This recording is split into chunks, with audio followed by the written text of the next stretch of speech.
Hello friends, welcome to my channel spreading Shiksha. Friends, आज की इस वीडियो में हम आरपीएससी असिस्टेंट प्रोफेसर जो कि 4 अक्टूबर 2021 को एग्ज़ाम हुआ था, तो उसके सेकंड पेपर को हम सॉल्व करेंगे। इसके पहले हमने आरपीएससी असिस्टेंट प्रोफेसर के फर्स्ट पेपर को सॉल्व किया था, जिसमें कि 150 क्वेश्चन थे।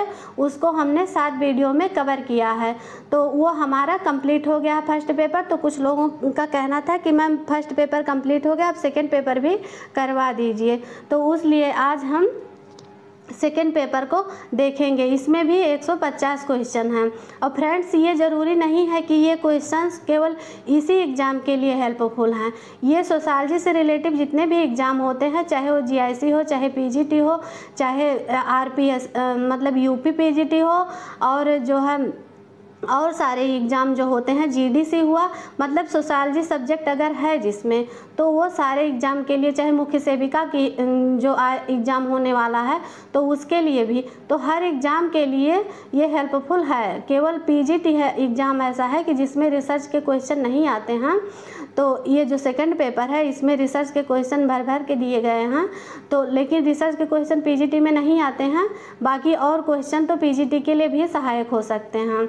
तो ये ज़रूरी नहीं है कि केवल एक एग्ज़ाम के लिए ही ये हेल्पफुल है ये सीरीज़। तो फ्रेंड्स, चलिए शुरू करते हैं। हमारा पहला क्वेश्चन है,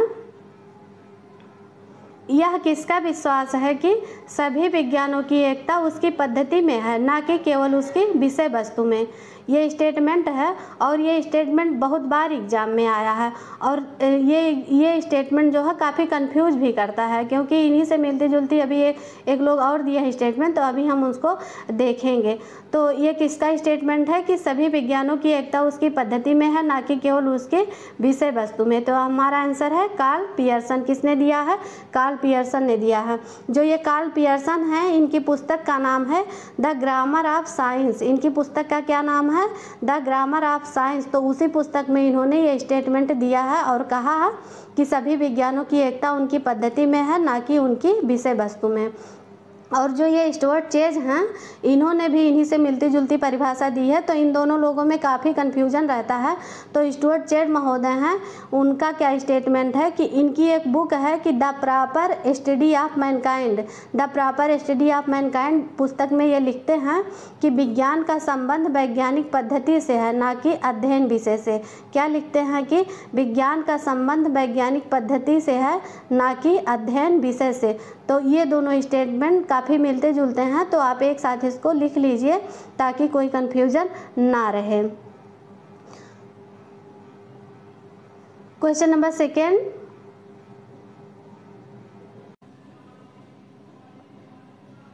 क्वेश्चन नंबर 2, निम्न के जोड़े बनाएं।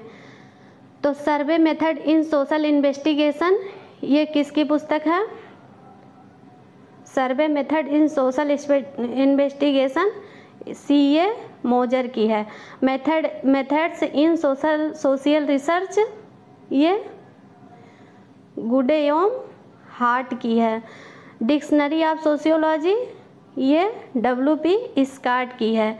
The design of social research, ये चार्ल्स एल एकाक की है।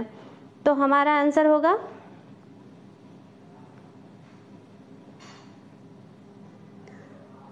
आंसर नंबर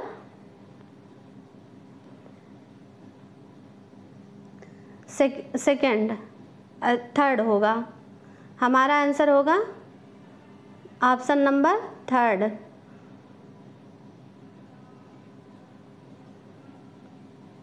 मतलब ए का थर्ड, बी का फोर्थ है, बी का फोर्थ, और सी का डिस्कवरी ऑफ सोशियोलॉजी, सी का फर्स्ट हुआ, और डी का सेकंड हुआ। Design of social research Charles L एकाक का। तो हमारा आंसर सही है option number third. Question number 3,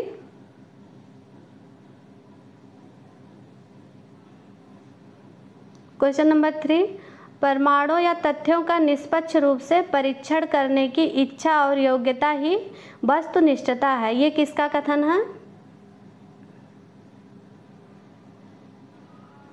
प्रमाणों या तथ्यों का निष्पक्ष रूप से परीक्षण करने की इच्छा और योग्यता ही वस्तुनिष्ठता है।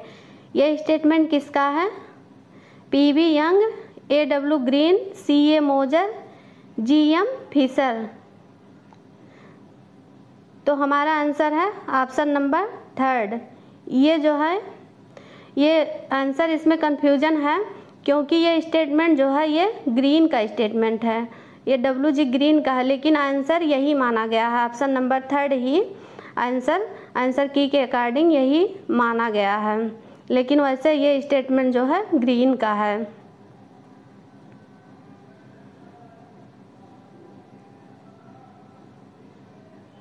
क्वेश्चन नंबर 4, वैज्ञानिक अध्ययन की मूल आवश्यकता है। वैज्ञानिक अध्ययन की मूल आवश्यकता क्या है? व्यक्तिपरकता यानी कि सब्जेक्टिविटी, ऑब्जेक्टिविटी, वैल्यू या बिलीफ। तो क्या है हमारा आंसर? ऑप्शन नंबर 2, वस्तु परकता यानी कि ऑब्जेक्टिविटी। वैज्ञानिक अध्ययन की एक मूल आवश्यकता है ऑब्जेक्टिविटी। क्वेश्चन नंबर 5, अनुसंधानकर्ता को शोध से पूर्व प्रतिभागियों से आवश्यक रूप से क्या प्राप्त कर लेना चाहिए? अनुसंधानकर्ता को यानी कि रिसर्चर को शोध करने से पूर्व प्रतिभागियों से आवश्यक रूप से क्या प्राप्त कर लेना चाहिए? तो ऑप्शन है निष्ठा, लिखित प्रतिबद्धता, सूचित सहमति, मूल्य अभिमुखता। तो हमारा आंसर है ऑप्शन नंबर 3, सूचित सहमति, यानी कि उनको पहले से ही सूचना दे देना है और सूचना देने के बाद उनकी सहमति भी लेना जरूरी है।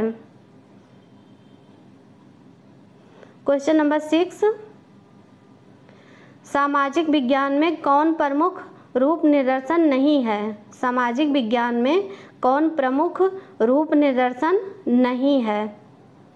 तो प्रत्यक्षवादी रूप निदर्शन, व्याख्यात्मक रूप निदर्शन, आलोचनात्मक रूप निदर्शन और रचनात्मक रूप निदर्शन।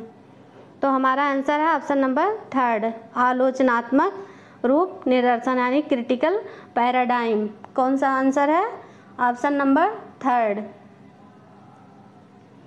क्वेश्चन नंबर 7, किसने समाजशास्त्र को 2 मुख्य भागों सामाजिक स्थैतिकी और सामाजिक गतिकी में विभक्त किया है?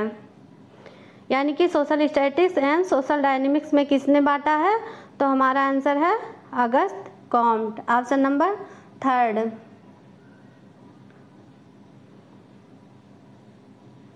क्वेश्चन नंबर 8, प्रकार्यात्मक विश्लेषण का रूप निदर्शन का निर्माण किसने किया है?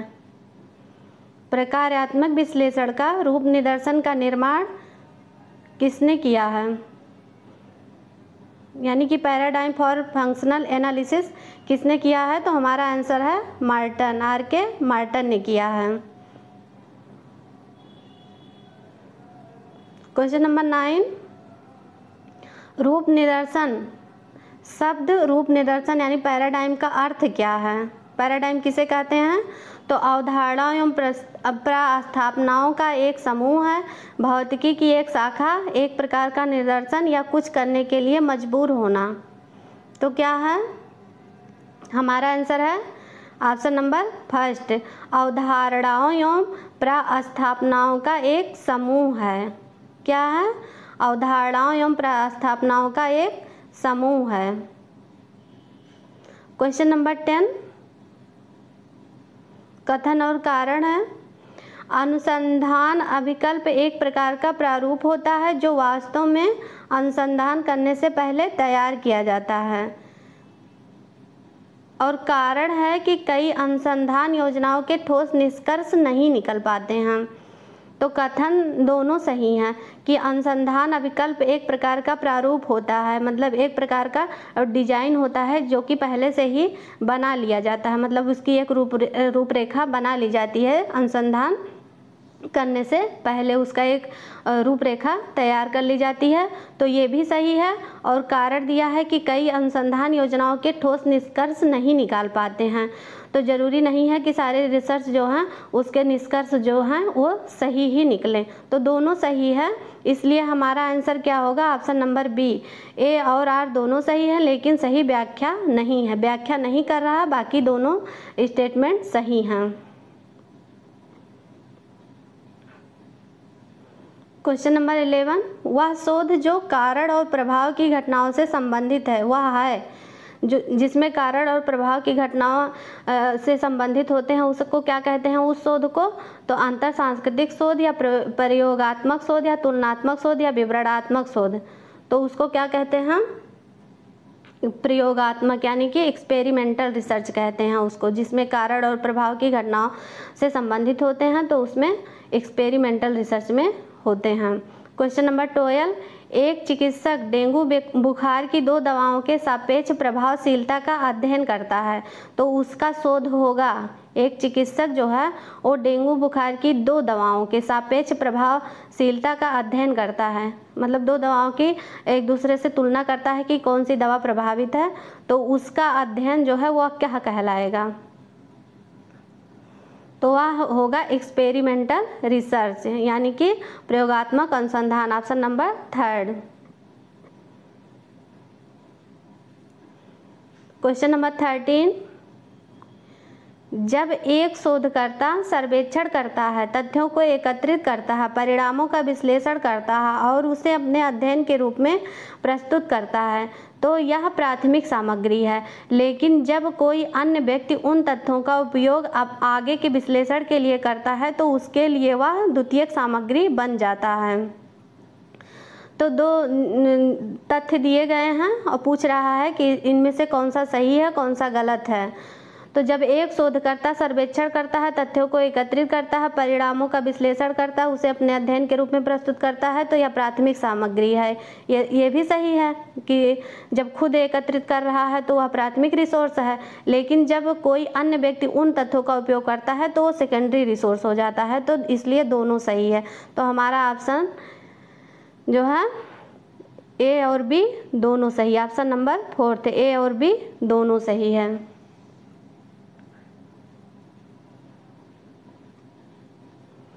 क्वेश्चन नंबर 14, एक प्रभावी विपणन संचार चैनल के रूप में सोशल नेटवर्किंग साइटों की भूमिका में अध्ययन करना कौन सी अनुसंधान प्ररचना का उदाहरण है? एक प्रभावी विपणन संचार चैनल के रूप में सोशल नेटवर्किंग साइटों की भूमिका में अध्ययन करना कौन सी अनुसंधान प्ररचना का उदाहरण है? व्याख्यात्मक, वर्णनात्मक, अन्वेषणात्मक या प्रयोगात्मक? तो हमारा आंसर होगा ऑप्शन नंबर 3, यानी कि अन्वेषणात्मक। क्वेश्चन नंबर 15, अनुसंधान प्रारूप क्या है? मतलब रिसर्च डिजाइन क्या है? रिसर्च डिजाइन किसे कहते हैं? तो अनुसंधान के संचालन का वह तरीका जो सिद्धांत सम्मत नहीं है। ऑप्शन नंबर 2, तथ्य संकलन और विश्लेषण के प्रत्येक चरण के लिए एक रूपरेखा। ऑप्शन नंबर 3, गुणात्मक या मात्रात्मक तरीकों का उपयोग करने के बीच का विकल्प। ऑप्शन नंबर 4, जिस शैली में आप अपने शोध निष्कर्ष प्रस्तुत करते हैं, उदाहरणता ग्राफ। तो इसमें कौन सा है? रिसर्च डिजाइन क्या है? तो हमारा आंसर है ऑप्शन नंबर 2, तथ्य संकलन और विश्लेषण के प्रत्येक चरण के लिए एक रूपरेखा। जो हम पहले से एक रूपरेखा, एक डिजाइन बना लेते हैं तो उसी को हम रिसर्च डिजाइन कहते हैं। क्वेश्चन नंबर 16, एक प्राकल्पना जो पर्याप्त जानकारी की अनुपलब्धता में अनुसंधान विषय के बारे में अनुसंधानकर्ता के प्रारंभिक अनुमान पर आधारित नहीं होती है उसे कहते हैं। एक प्राकल्पना जो पर्याप्त जानकारी की अनुपलब्धता में अनुसंधान विषय के बारे में अनुसंधानकर्ता के प्रारंभिक अनुमान पर आधारित नहीं होती है उसे क्या कहते हैं? तो उसे कहते हैं कार्यकारी प्राकल्पना। क्या कहते हैं? ऑप्शन नंबर 3, कार्यकारी प्राकल्पना, यानी कि वर्किंग हाइपोथेसिस। क्वेश्चन नंबर 17, सादृश्यता किसका स्रोत है? यानी कि एनालॉजी जो है वो किसका स्रोत है? तो ऑप्शन नंबर 4, प्राकल्पना, हाइपोथेसिस। मतलब हाइपोथेसिस जो है उसी को हम सादृश्यता या एनालॉजी कहते हैं।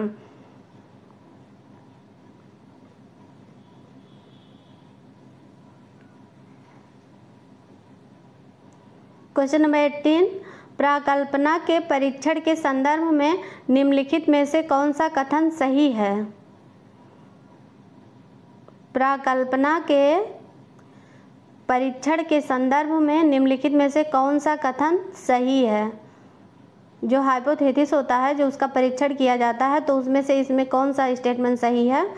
तो केवल वैकल्पिक प्राकल्पना का परीक्षण किया जा सकता है, केवल शून्य प्राकल्पना का परीक्षण किया जा सकता है, वैकल्पिक और शून्य प्राकल्पना दोनों का परीक्षण किया जा सकता है, या वैकल्पिक और शून्य प्राकल्पना दोनों का परीक्षण नहीं किया जा सकता है। तो हमारा आंसर होगा ऑप्शन नंबर 3, यानी कि वैकल्पिक और शून्य प्राकल्पना दोनों का परीक्षण किया जा सकता है। क्वेश्चन नंबर 19, प्रतिदर्शन की किस विधि में समग्र की प्रत्येक इकाई के चयन की समान संभावना होती है? प्रतिदर्शन यानी कि जब हम सैंपलिंग लेते हैं, जो सैंपलिंग की मेथड होती है, तो उसमें प्रत्येक इकाई के चयन की समान संभावना होती है। तो कब होती है कि मतलब समग्र जो है उसमें प्रत्येक इकाई, प्रत्येक यूनिट का चयन समान रूप से हो, तो वो किस में संभव है? तो उद्देश्यपूर्ण प्रतिदर्शन में, या अभ्यंस प्रतिदर्शन में, आस्तरित प्रतिदर्शन में, या सरल देव प्रतिदर्शन में। तो हमारा आंसर है ऑप्शन नंबर 4, यानी कि सैंपल रैंडम सैम्पलिंग में, सरल देव प्रतिदर्शन में, सिंपल रैंडम सैम्पलिंग में। क्वेश्चन नंबर 20, प्रतिदर्शन त्रुटि किसके साथ घट जाती है? यानी कि जब सैंपलिंग में कोई एरर आ जाता है तो वो किस तरह मतलब वो कम हो सकती है? सैंपलिंग में जब कोई एरर आ जाता है तो उसको किस तरीके से घटाया जा सकता है कि मतलब ये ज़्यादा एरर ना हो, उसको कम किया जा सके? तो प्रतिदर्श के आकार में वृद्धि के साथ, या प्रतिदर्श के आकार में कमी के साथ, या यादृच्छिकीकरण की प्रक्रिया में, या विश्लेषण की प्रक्रिया में। तो हम क्या करेंगे कि जो है प्रतिदर्श के आकार में वृद्धि कर देंगे। क्या करेंगे कि increase in sample size, sample size को हम जब बड़ा कर देंगे तब हमारा जो है उसमें जो त्रुटि की संभावना रहती है वो कम हो जाती है।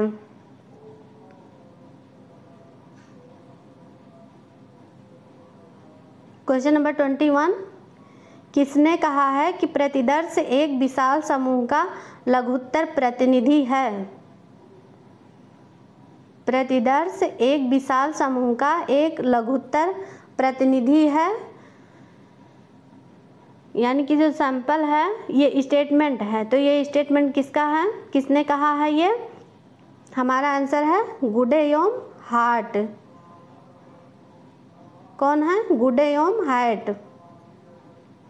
क्वेश्चन नंबर 22, पूर्व निर्धारित सूची में से निश्चित अंतराल पर इकाइयों के चयन को कहते हैं? जो पूर्व निर्धारित सूची है उसमें निश्चित अंतराल पर इकाइयों के चयन को हम क्या कहते हैं?